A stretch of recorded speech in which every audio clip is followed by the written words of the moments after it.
അവൻ്റെ സിനിമ പ്രദർശിപ്പിച്ചുകൊണ്ട് അല്ലെങ്കിൽ ദിലീപിൻ്റെ സിനിമ പറക്കും തളിക പ്രദർശിപ്പിച്ചുകൊണ്ട് ജനപ്രിയത തിരിച്ചെടുക്കാൻ വേണ്ടി ശ്രമിക്കുന്ന ഒരു കാഴ്ചയാണ് എനിക്ക് അന്നേരം അങ്ങനെയാണ് അത് മനസ്സിൽ വന്നത്.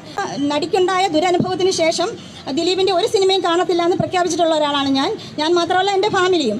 അപ്പം എനിക്ക് സ്വാധീനിക്കാൻ കഴിയാവുന്നവരോടെല്ലാം ഞാനത് പലതവണ സംസാരിച്ചിട്ടുള്ളതാണ്. സ്ത്രീയുടെ പക്ഷത്ത് നിന്ന് ഈ സൂത്രധാരനായിട്ടുള്ള ക്രിമിനലായിട്ടുള്ള ദിലീപിനെ എതിർക്കുവാൻ അവന് അല്ലെങ്കിൽ അവരൊരു വഷളനാണെന്നുള്ളൊരു ഫീലിംഗ് അവന് വന്നു എന്നുള്ളത് തന്നെ അത് വലിയൊരു സംഭവമായിട്ട് ഞാൻ കാണുന്നു.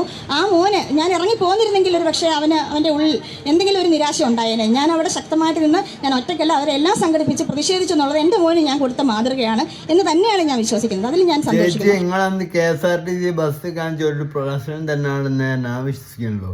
കാരണം വെച്ചാൽ നമ്മളൊക്കെ അതിജീവിതൻ്റെ ഒപ്പം തന്നെ ആരാണ് കൊട്ടേഷൻ കൊടുത്തതെന്നുള്ളത് കൃത്യമായിട്ടും ഇവിടെ കേരളത്തിലെ എല്ലാ ജനങ്ങൾക്കും അറിയാൻ ഭയങ്കര താല്പര്യമുണ്ട്. ഇത് 8 കൊല്ലുമ്പോഴായില്ലേ.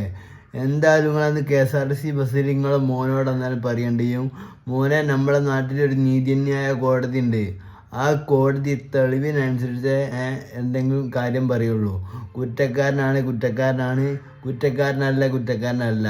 അല്ലാണ്ട് വെറുതെ ഒരാളെ ചൂണ്ടിക്കാണിച്ചങ്ങാണ്ട് വെറുതെ കുറ്റക്കാരനാണെന്ന് പറഞ്ഞവൻ അറസ്റ്റ് ചെയ്തങ്ങാണ്ട് ജയിലിലടിക്കുകയൊന്നുമില്ല. പിന്നെ നമുക്കതിൽ എന്തെങ്കിലും ഒരു എതിർപ്പ് ഉണ്ടെങ്കിൽ നമ്മൾ മേൽക്കോടതി അപ്പീലുമായിട്ട് പോവുക. അപ്പോൾ കുറ്റക്കാരനാണ് ശിക്ഷിക്കുന്നു പറഞ്ഞു കൊടുക്കണം. അതിൻ്റെ പുറമെ നിങ്ങൾ വെറുതെ പ്രശ്നം കാട്ടിയതല്ലേ. എന്താണ് സിനിമ കാണലും കാണാത്തതൊക്കെ നിങ്ങൾ ഇഷ്ടം. നിങ്ങൾക്ക് ആരെ സിനിമയും കാണാം.